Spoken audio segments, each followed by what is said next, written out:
the rights of citizens, the future of the internet.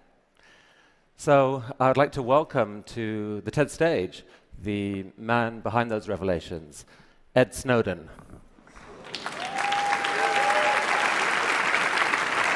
Ed is in a remote location somewhere in Russia, controlling this bot from his laptop, so he can see what the bot can see. Ed, welcome to the TED stage. What can you see, as a matter of fact? I can see everyone. This is amazing. Ed, some questions for you. You've been called many things in the last few months. You've been called a whistleblower, a traitor, a hero. What words would you describe yourself with? You know, everybody who's involved with this debate has been struggling over me and my personality and how to describe me. But when I think about it, this isn't the question that we should be struggling with. Who I am really doesn't matter at all. If I'm the worst person in the world, you can hate me and move on. What really matters here are the issues. What really matters here is the kind of government we want, the kind of internet we want, the kind of relationship between people and societies. And that's what I'm hoping the debate will move towards, and we've seen that increasing over time. If I had to describe myself, I wouldn't use words like hero, I wouldn't use patriot, and I wouldn't use traitor. I'd say I'm an American and I'm a citizen, just like everyone else. So just to give some context for those who don't know the whole story, This time a year ago, you were stationed in Hawaii, working as a consultant to the NSA. You had, as a sysadmin, you had access to their systems. And you began revealing certain classified documents to some hand-picked journalists, leading the way to June's revelations. Now, what propelled you to do this? You know, when I was sitting in Hawaii, and the years before when I was working in the intelligence community, I saw a lot of things that had disturbed me. We do a lot of good things in the intelligence community, things that need to be done and things that help everyone. But there are also things that go too far. There are things that shouldn't be done and decisions that were being made in secret without the public's awareness, without the public's consent, and without even our representatives in government having knowledge of these programs. When I really came to struggle with these issues, I thought to myself, how can I do this in the most responsible way that maximizes the public benefit while minimizing the risks?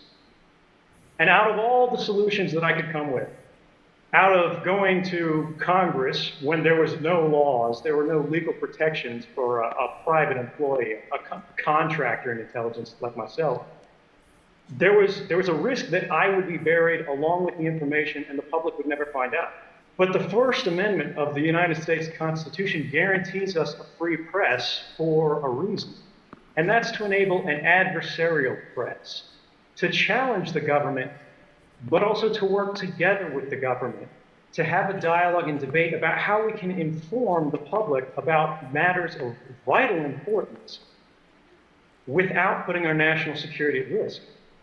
And by working with journalists, by giving all of my information back to the American people, rather than trusting myself to make the decisions about publication, we've had a robust debate with a deep investment by the government that I think has resulted in a benefit for everyone.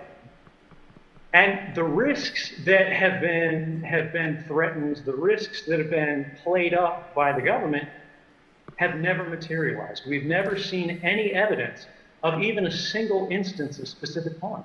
So let's and because of that, I'm comfortable with the decisions that I make. So let me show the audience a couple of examples of what you revealed. If we can have a slide up. And Ed, I don't know whether you can see, the slides are here. This is a slide of the PRISM program. And maybe you could tell the audience what that was revealed. The best way to understand PRISM, because there's been a little bit of controversy, is to first talk about what PRISM isn't. much of the debate in the US has been about metadata. They've said it's just metadata, it's just metadata, and they're talking about a specific legal authority called Section 215 of the Patriot Act. That allows sort of warrantless wiretapping, mass surveillance of the entire country's sort of phone records, things like that. Who you're talking to, when you're talking to them, where you travel, these are all metadata events. PRISM is about content. It's a program through which the government could compel corporate America. It could sort of deputize corporate America to do its dirty work for the NSA. And even though some of these companies did resist, even though some of them, I believe Yahoo was one of them, challenged them in court, they all lost because it was never tried by an open court. They were only tried by a secret court. And something that we've seen, something about the PRISM program that's very concerning me is there's been a talking point in the US government where they've said 15 federal judges have reviewed these programs and found them to be lawful. But what they don't tell you is those are secret judges in a secret court based on secret interpretations of law that's considered 34,000 warrant requests over 33 years, and in 33 years only rejected 11 government requests. These aren't the people that we want deciding what the role of corporate America in a free and open internet should be.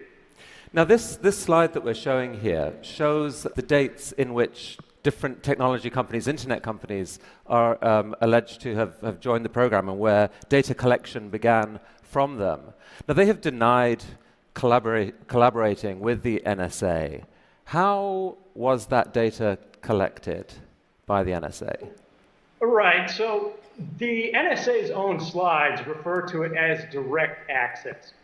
What that means to an actual NSA analyst, someone like me who is working as an intelligence analyst, targeting, Chinese cyber actors, things like that in Hawaii, is the provenance of that data is directly from their servers. It doesn't mean that there's a group of company representatives sitting in a smoky room with the NSA, palling around and making backroom deals about how they're going to give this stuff away. Now, each company handles it different ways. Some are responsible, some are somewhat less responsible. But the bottom line is when we talk about how this information is given, it's coming from the companies themselves. It's not stolen from the lines. But there's an important thing to remember here. Even though companies pushed back, even though companies demanded, hey, let's do this through a warrant process. Let's do this, where we actually have some sort of legal review, some sort of basis for handing over these users' data. We saw stories in the Washington Post last year that weren't as well reported as the PRISM story that said the NSA broke in to the data center communications between Google to itself and Yahoo to itself. So even these companies that are cooperating in at least a compelled but hopefully lawful manner with the NSA isn't satisfied with that. And because of that, we need our companies to work very hard to guarantee that they're going to represent the interests of the user and also advocate for the rights of the users. And I think over the last year, we've seen the companies that are named on the PRISM slides take great strides to do that, and I encourage them to continue. What more should they do? The biggest thing that an internet company in America can do today, right now, without consulting with lawyers to protect the rights of users worldwide, is to enable SSL or TLS, sort of encryption, web encryption on every page that you visit. The reason this matters is today, if you go to look at a copy of 1984 on Amazon.com, the NSA can see a record of that. The Russian intelligence service can see a record of that. The Chinese service can see a record of that. The French service, the German service, the services of Andorra, they can all see it because it's unencrypted. The world's library is Amazon.com. But not only do they not support encryption by default, you cannot choose to use encryption when browsing through books. This is something that we need to change, not just for Amazon. I don't mean to single them out, but they're a great example. All companies need to move to an encrypted browsing habit by default for all users who haven't taken any action or picked any special methods on their own. That'll increase the privacy and the rights that people enjoy worldwide. Ed, come with me to this part of the stage. I want to show you the next slide here. This is a program called Boundless Informant. What is that? So I've got to give credit to the NSA for using appropriate names on this. This is one of my favorite NSA cryptonyms. Boundless Informant is a program that the NSA hid from Congress. The NSA was previously asked by Congress, was there any ability that they had to even give a rough ballpark estimate of the amount of American communications that were being intercepted? They said no. They said, we don't track those stats, and we can't track those stats. We can't tell you how many communications we're intercepting around the world, because to tell you that would be to invade your privacy. Now, I really appreciate that sentiment from them, but the reality when you look at this slide is not only do they have the capability already exists. It's already in place. The NSA has its own internal data format that tracks both ends of a communication. And if it says this communication came from America, they can tell Congress how many of those communications they have today, right now. And what Boundless Informant tells us is more communications are being intercepted in America about Americans than there are in Russia about Russians. I'm not sure that's what an intelligence agency should be aiming for. Ed, there was a story broken in the Washington Post, again from your data. The headline says, NSA broke privacy rules thousands of times per year. Tell us about that. We also heard in congressional testimony last year, it was an amazing thing for someone like me who came from the NSA and who's seen the actual internal documents, knows what's in them, to see officials testifying under oath that there have been no abuses, that there have been no violations of the NSA's rules, when we knew this story was coming. But what's especially interesting about this, about the fact that the NSA has violated their own rules, their own laws, thousands of times in a single year, including one event by itself, one event out of those 2,776, that affected more than 3,000 people. In another event, they intercepted all the calls in Washington, D.C. by accident. What's amazing about this report that didn't get that much attention, is the fact that not only were there 2,776 abuses, the chairman of the Senate Intelligence Committee, Dianne Feinstein, had not seen this report until the Washington Post contacted her asking for comment on the report. And she then requested a copy from the NSA and received it, but had never seen this before that. What does that say about the state of oversight in American intelligence when the chairman of the Senate Intelligence Committee has no idea that the rules are being broken thousands of times every year? Ed, one response to this whole debate is this. It's why should we care about all this surveillance, honestly? I mean, look, if you've done nothing wrong, you've got nothing to worry about. What's wrong with that point of view? Well, so the first thing is you're giving up your rights. You're saying, hey, I don't think I'm going to need them, so I'm just going to trust that, let's get rid of them. It doesn't really matter. These guys are going to do the right thing. Your rights matter because you never know when you're going to need them. Beyond that, it's a part of our cultural identity, not just in America, but in Western societies and in democratic societies around the world. People should be able to pick up the phone and to call their family. People should be able to send a text message to their loved ones. People should be able to buy a book online. They should be able to travel by train. They should be able to buy an airline ticket without wondering about how these events are going to look to an agent of the government, possibly not even your government, years in the future. How they're going to be misinterpreted and what they're going to think your intentions are. We have a right to privacy. We require warrants to be based on probable cause or some kind of individualized suspicion because we recognize that trusting anybody, any government authority with the entirety of human communications in secret and without oversight is simply too great a temptation to be ignored. Some people are furious at what you've done. I heard a quote recently from Dick Cheney, who said that Julian Assange was a flea bite. Edward Snowden is the lion that bit the head off the dog. He thinks you've committed one of the worst acts of betrayal in American history. What would you say to people who think that? Dick Cheney is really something else.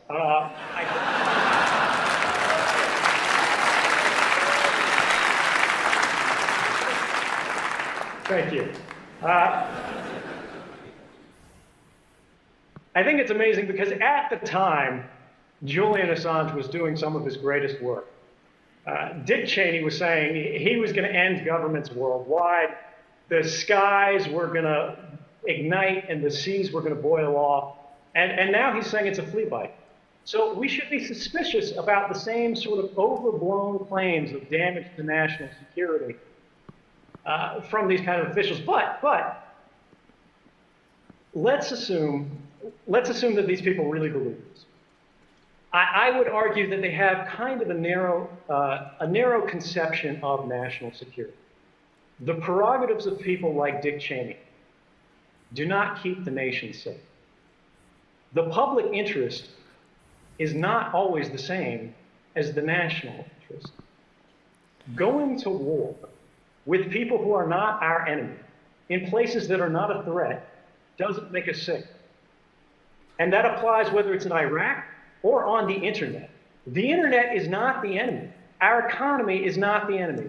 American businesses, Chinese businesses, and any other company out there is a part of our society. It's a part of our interconnected world. There are ties of fraternity that bond us together. And if we destroy these bonds by undermining the standards, the security, the manner of behavior that nations and citizens all around the world expect us to abide by. But it's alleged that you've stolen 1.7 million documents. It seems only a few hundred of them have been shared with journalists so far. Are there more revelations to come? There are absolutely more revelations to come. I don't think there's any question that some of the most important reporting to be done is yet to come. Well, let me come here, because I want to ask you about this particular revelation. Come and take a look at this. I mean, this is a story which I think for a lot of the techies in this room is the single most shocking thing that they have heard in the last few months. It's about a program called Bull Run. Could you explain what that is? So Bull Run, and this is again where we've got to thank the NSA for their candor.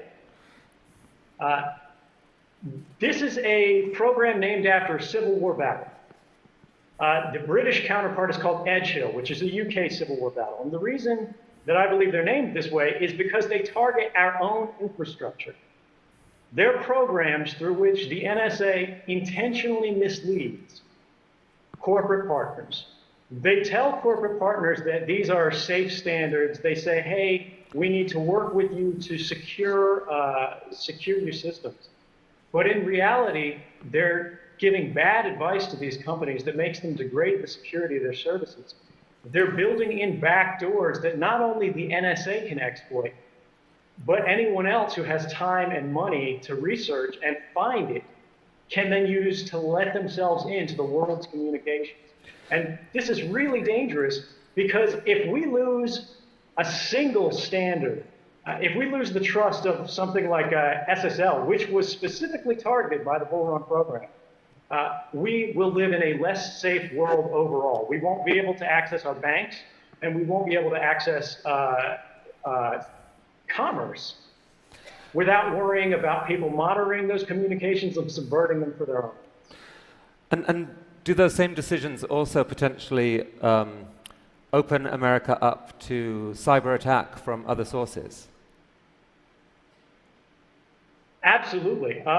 One of the problems, one of sort of the dangerous legacies that we've seen in the post-9/11 era is that the NSA has traditionally worn two hats. They've been in charge of offensive operations, that is hacking, but they've also been in charge of defensive operations.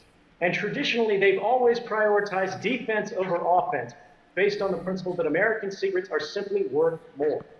If we hack a Chinese business and steal their secrets, if we hack a government office in Berlin and steal their secrets, that has less value to the American people than making sure that the Chinese can't get access to our secrets.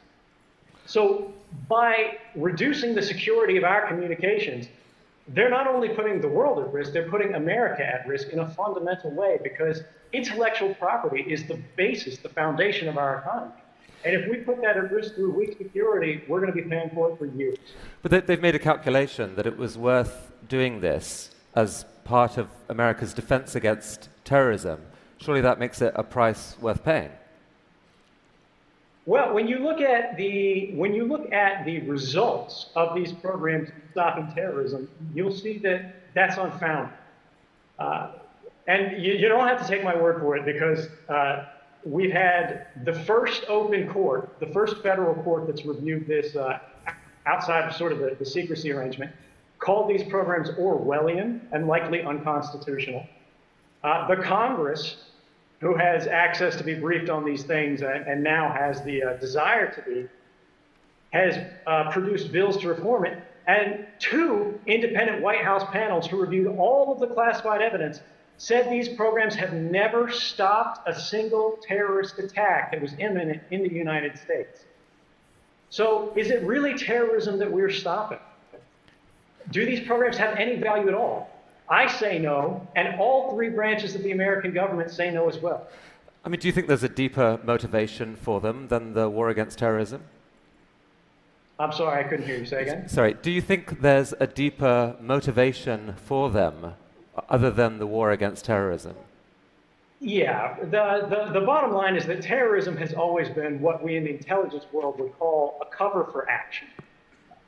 Terrorism is something that provokes an emotional response that allows people to rationalize authorizing powers and programs that they wouldn't give otherwise. The Bull Run and Edge Hill type programs, the NSA asked for these authorities back in the 1990s. They asked the FBI to go to Congress and make the case. The FBI went to Congress and did make the case. But Congress and the American people said no. They said it's not worth the risk to our economy. They said it's worth too much damage to our society to justify the gains. But what we saw is in the post-9/11 era, they used secrecy and they used the justification of terrorism to start these programs in secret without asking Congress, without asking the American people. And it's that kind of government behind closed doors that we need to guard ourselves against, because it makes us less safe and it offers no value.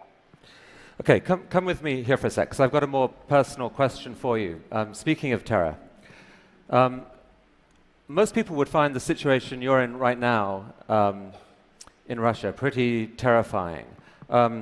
You obviously, you heard what happened, what the treatment that Bradley Manning got, Chelsea Manning as now is. And there was a story in BuzzFeed saying that there are people in the intelligence community who want you dead. How are you coping with this? How are you coping with the fear? It's no mystery that there are governments out there that want to see me dead. I've made clear again and again and again that I go to sleep every morning thinking about what I can do for the American people. I don't want to harm my government. I want to help my government. Well, the fact that they are willing to completely ignore due process, they're willing to declare guilt without ever seeing a trial, these are things that we need to work against as a society and say, hey, this is not appropriate. We shouldn't be threatening dissidents. We shouldn't be criminalizing journalists. And whatever part I can do to see that end, I'm happy to do despite the risks. So I'd actually like to get some feedback from the audience here, because I know there's widely differing reactions to Edward Snowden.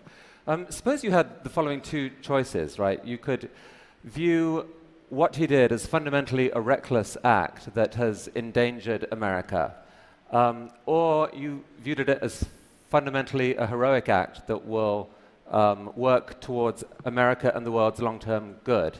those are the two choices I'll give you. I'm curious to see who's willing to vote with the first of those, that this was a reckless act. There are some hands going up, some hands going up. It's hard to put your hand up when the man is standing right here, but I see them. I can see you. And who goes with the second choice, the fundamentally heroic act? And I think it's true to say that there are a lot of people who didn't show a hand, and I think are still thinking this through. Because it seems to me, Ed, that the debate around you doesn't split along traditional political lines. It's not left-right, it's not really about pro-government, libertarian, or not just that. Part of it is almost a generational issue. You're part of a generation that grew up with the internet, and it seems as if you become offended at almost a visceral level when you see something done that you think will harm the internet. I mean, is there some truth to that? It is. You know, I think it's very true. This is not a left or right issue. You know, our basic freedoms, and when I say our, I don't just mean Americans, I mean people around the world. It's not a partisan issue. These are things that all people believe in, and it's up to all of us to protect them. And to people who have seen and enjoyed a free and open internet, it's up to us to preserve that liberty for the next generation to enjoy. And if we don't change things, if we don't stand up to make the changes we need to do to keep the internet safe, not just for us, but for everyone, we're going to lose that. And that would be a tremendous loss, not just for us, but for the world. Well, I have heard similar language recently from the founder of the World Wide Web, who I actually think is with us, Sir Tim Berners-Lee. Tim, would you like to come up and say, do we have a microphone for Tim? Tim, good to see you. Come up there. Which camp are you in, by the way? Traitor, hero? I have a theory on this. I've given much longer answers to that question, but hero, if I have to make the choice between the two. And Ed, I think you've read the proposal that Sir Tim's talked about a new Magna Carta to take back the internet. Is that something that makes sense? Absolutely. I mean, my generation, I grew up not just thinking about the internet, but I grew up in the internet. And although I never expected to have the chance to defend it in such a direct and practical manner, and to sort of embody it in this unusual, almost avatar manner, I think there's something poetic about the fact that one of the sons of the internet has actually become close to the internet as a result of their political expression. And I believe that a Magna Carta for the internet is exactly what we need. We need to encode our values, not just in writing, but in the structure of the internet. And it's something that I invite everyone in the audience, not just here in Vancouver, but around the world, to join and participate in. Do you have a question for Ed? Well, it's the two questions, a general question. Ed, can you still hear us? Yes, I can hear you. Yeah. Okay. Oh, he's back. Somebody, the wiretap on your line got interfered with it for a moment. It's a little bit of an NSA problem. So from the 25 years, sort of stepping back and thinking, what would you think would be the best that we could achieve from all the discussions that we have about the web we want? You know, when we think about in terms of how far we can go, I think that's a question that's really only limited by what we're willing to put into it. I think the internet that we've enjoyed in the past has been exactly what we as a not just a nation, but as a people around the world need. And by cooperating, by engaging not just the technical parts of society, but as you said, the users, the people around the world who contribute through the internet, through social media, who just check the weather, who rely on it every day as a part of their life, to champion that. We'll get not just the internet we've had, but a better internet, a better now. something that we can use to build a future that'll be better, not just than what we hoped for, but anything that we could have imagined. It's 30 years ago that TED was founded, 1984. A lot of the conversation since then has been along the lines that actually George Orwell got it wrong. It's not Big Brother watching us. We, through the power of the web and transparency, are now watching Big Brother. Your revelations kind of drove a stake through the heart of that rather optimistic view. But you still believe there's a way of doing something about that. And you do too. Right. So there is an argument to be made that the powers of Big Brother have increased enormously. There was a recent legal article at Yale that established something called the Bankston-Soltani principle, which is that our expectation of privacy is violated when the capabilities of government surveillance have become cheaper by an order of magnitude. And each time that occurs, we need to revisit and rebalance our privacy problem. Now, that hasn't happened since the government's surveillance powers have increased by several magnitude, and that's why we're in the problem that we're in today. But there is still hope, because the power of individuals have also been increased by technology. I am living proof that an individual can go head-to-head against the most powerful adversaries and the most powerful intelligence agencies around the world and win. And I think that's something that we need to take hope from, and we need to build on to make it accessible not just to technical experts, but to ordinary citizens around the world. Journalism is not a crime. Communication is not a crime. And we should not be monitored in our everyday activities. I'm not quite sure how you shake the hand of a bot, but I imagine it's that'll come very soon. This is the hand right here. Nice to meet you, and I hope my beam looks as nice as my view of you guys does. Thank you, right. Thank you, Tim.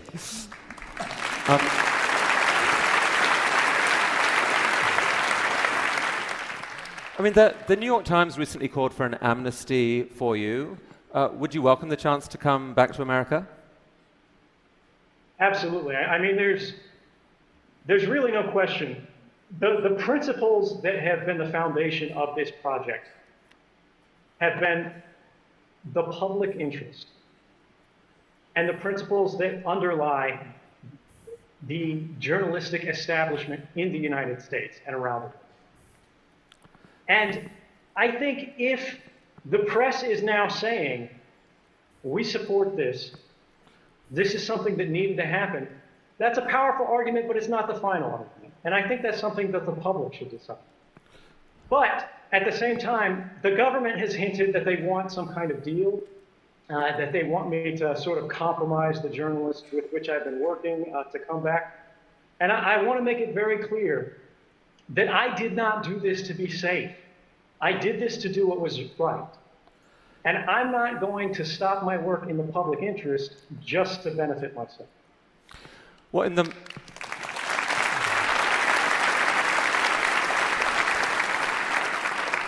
the meantime, courtesy of the internet and this technology, you're here back in North America, not quite the US, Canada, in this form. I'm curious, I mean, how does that feel? Canada is different than what I expected. It's a lot warmer.